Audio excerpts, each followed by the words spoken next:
All right, get this. You asked for the Larry Bird and Magic Johnson rivalry. One for the ages. But before we get to the NBA, the showdowns, the championship, we have to rewind to their college days. It's because even back then, the Pabs were already like wildly different. Totally, yeah. So let's start with Larry Bird at Indiana State. Most people don't realize this wasn't some legendary program Bird was joining. Okay, so no fancy banners hanging from the rafters. Not quite. I mean, sure, they had John Wooden way back when, but he left for UCLA in the 40s. And, well, I don't know. Let's just say Indiana State was not exactly a hotbed for future NBA stars after that. Okay, for those of us who don't live and breathe college basketball history, paint us a picture here. What was the scene in Indiana State when Bird arrived? Picture this. You're joining us just as Indiana State is finding its footing in Division I, right? Okay, so a step up in competition. Huge step up. We're talking about the top level of college basketball and their conference. Still trying to escape the shadow of those powerhouse Big Ten schools.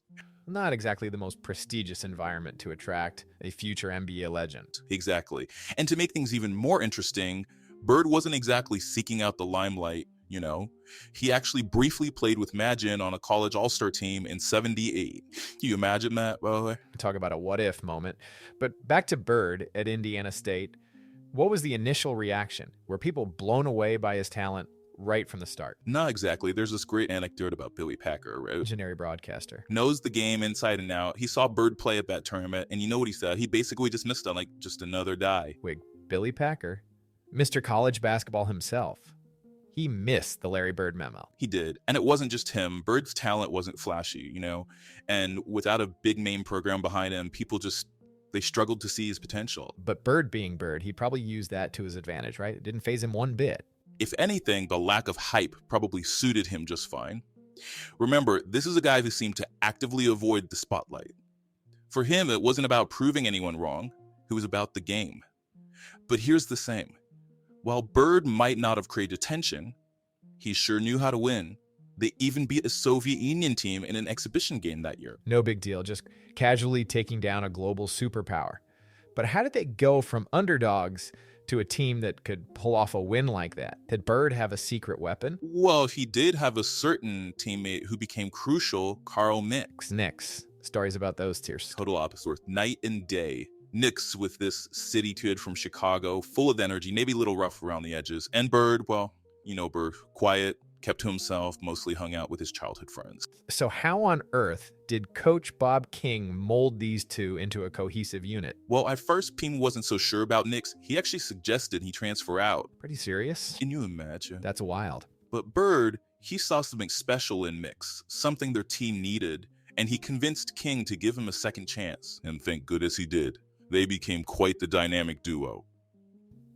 Speaking of their team, who else was on that Indiana State squad? Anyone we might recognize? They had a tight-knit group. There was Heaton, Bird's roommate, and there was Gilbert, who, let's just say, wasn't the best ball handler, but Bird still found ways to utilize his strengths. Sounds like Bird was already showcasing those playmaking skills we'd see later in the NBA. Absolutely. And let's not forget Miley, a defensive specialist, and apparently the target of most of Bird's jokes. Got to keep things lighthearted, even when you're on the road to greatness, right? So tell me, what were some of their early games like? Did they just steamroll the competition? Not exactly. They had this win against their in-state rivals, Purdue. No, those games are always battles.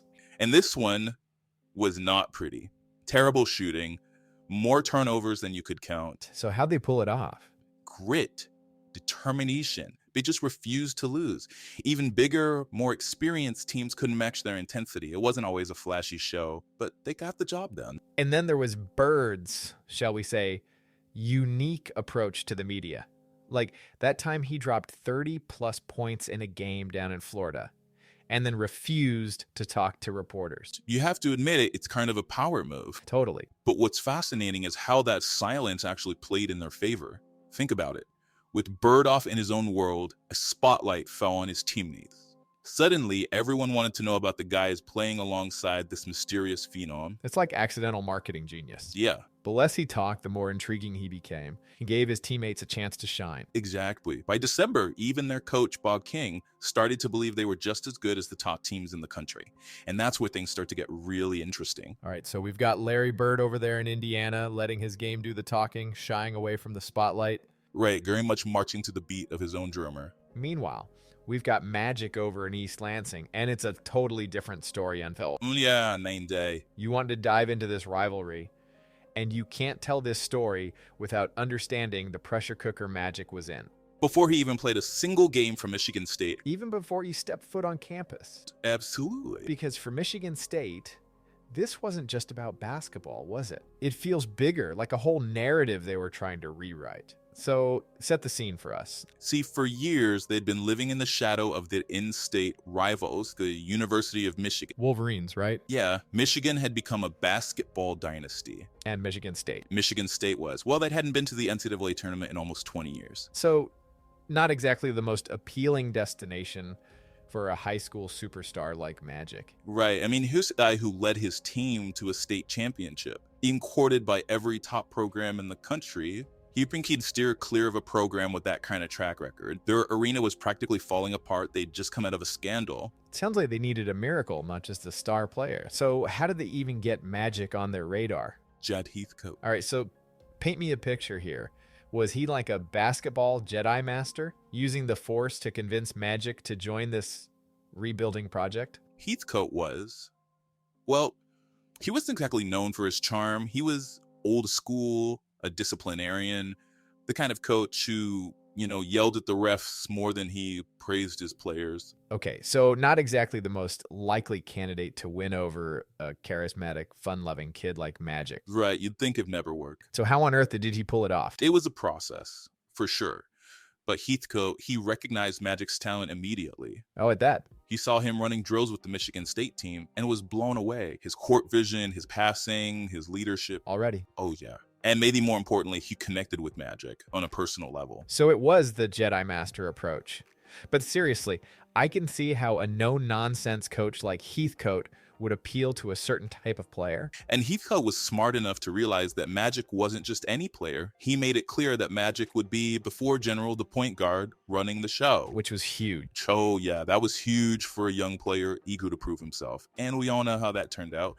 But let's not forget, Michigan State wasn't the only game in town. Oh, right. We've got the Wolverines right there. Exactly, Michigan. They wanted Magic too. What about the pressure from Michigan? Were they trying to lure Magic in as well? Oh, absolutely. It was a full court press from both sides. The entire state of Michigan was invested in this decision. No pressure, Magic. Businesses were forming committees. Fans were holding rallies at the airport. Wow. Talk about being pulled in a million different directions. Poor Magic. I bet he just wanted to play ball. So how did he handle all that pressure? Did he have a close circle of advisors, or was it a family affair? Magic was incredibly close with his family, especially his parents. And you know what? When it came down to the wire, even with all the external noise, he turned to his dad for advice. And what did his dad say? Imagine a whole speech about legacy and opportunity. His dad left the decision entirely up to him. Talk about a power move by Magic's dad. It's your life, son. You decide. It was a defining moment for Magic. She realized that this decision wasn't just about basketball. It was about his future, his community, his legacy. And while it might have seemed like she was leaning towards Michigan, something shifted when he had a conversation with Michigan State's assistant coach, Vern Payne. Vern Payne. Okay, I'll admit that name doesn't ring a bell. He's kind of an unsung hero in all of this. Really? You see, Payne was African American, and he had a unique understanding of what Magic was going through. He'd walked a similar path, faced similar pressures, and he connected with Magic on a deeper level. So it wasn't just about X's and O's. It was about something bigger. Payne talked to Magic about what it would mean for him to stay in Lansing, to be a role model for other young black kids in his community, to show them that anything is possible. He told Magic he could be a star anywhere, but at Michigan State, he could be a legend, a trailblazer. And those words, coming from someone who understood his journey, someone he trusted, well, they resonated deeply with Magic. Wow. Talk about a powerful moment. He could almost feel the weight of that decision, the history, the expectations all resting on Magic's young shoulders. So what happened? Did he listen to his heart? He did. Magic chose Michigan State. I can only imagine the reaction. It was pandemonium in East Lansing. What was Heathcote's reaction? Did he finally crack a smile? I'm picturing a victory dance in his office, confetti raining down. Knowing Heathcote, he probably just nodded, grunted, and said something like, "All right, now the real work begins." Classic Heathcote, all business. But secretly behind that gruff exterior I bet he was thrilled. He knew he had something special in Magic, a once-in-a-generation talent who could single-handedly put Michigan State back on the map. And he did. It's funny how life works, isn't it? We started this deep dive with your request to learn about this epic rivalry, this clash of titans.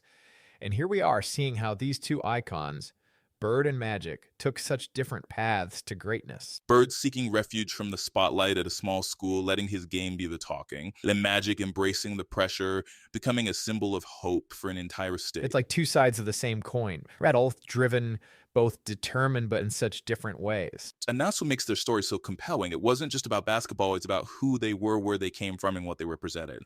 So as we wrap up this deep dive into the early days of Larry Bird and Magic Johnson, what's the one thing you want our listeners to take away from all of this? I think the biggest takeaway is this. Sometimes the most compelling rivalries are born out of contrasts. Two individuals seemingly worlds apart, brought together by their shared passion, their unwavering commitment to the game. Bird and Magic's story reminds us that greatness can emerge from the most unexpected places, and that sometimes the most satisfying victories are the ones hard-earned against all odds. Beautifully said. And you know what?